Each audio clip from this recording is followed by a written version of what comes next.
కాంగ్రెస్ కావాలా కరెంటు కావాలా అని విపక్షాలు తప్పుడు ప్రచారం చేస్తున్నారని ప్రజలు ఈ ప్రచారాన్ని నమ్మొద్దన్నారు తెలంగాణ డిప్యూటీ సీఎం మల్లు భట్టి విక్రమార్క. గృహజ్యోతి పథకంపై కొందరు తప్పుడు ప్రచారం చేస్తున్నారని 200 యూనిట్ల వరకు విద్యుత్ వినియోగిస్తే గృహజ్యోతి వర్తిస్తుందని మరోసారి భట్టి క్లారిటీ ఇచ్చారు.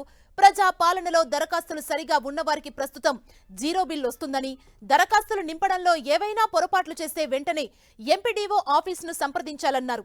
ప్రతి లబ్ధిదారునికి గృహజ్యోతి పథకాన్ని అందిస్తామన్నారు. గతంలో రేషన్ కార్డు ఇవ్వని కారణంగానే కొత్తగా పెళ్లైన వారికి గృహజ్యోతి రావటం లేదన్నారు.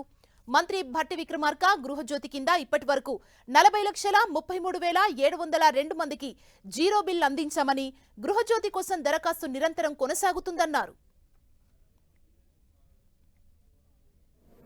సంవత్సరం కంటే కూడా ఎక్కువగా గత ప్రభుత్వంలో సరఫరా చేసిన పవర్ కంటే కూడా ఎక్కువగా ఈ ప్రభుత్వం డిసెంబర్ నుంచి ఎక్కువగా సరఫరా చేసిందనేది అంకెలు సంఖ్యలతో సహా రాష్ట్ర ప్రజలకి మీ ద్వారా తెలియజేస్తూ ఉన్నాం.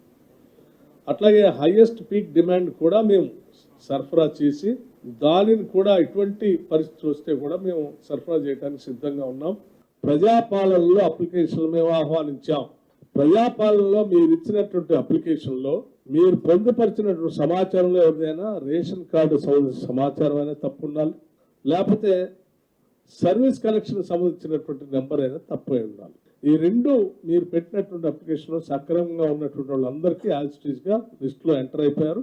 వాళ్ళకి జీరో బిల్లో వస్తూ ఉంది. ఈ పొరపాటును ఎంటర్ చేసి ఉంటే కూడా మీకు 200 యూనిట్ల లోపల ఉంటే బిల్లు వస్తూ ఉంటే కూడా నేను స్పష్టంగా చెప్తున్నా, మీరు కూడా బిల్లు కట్టాల్సినటువంటి అవసరం లేదు.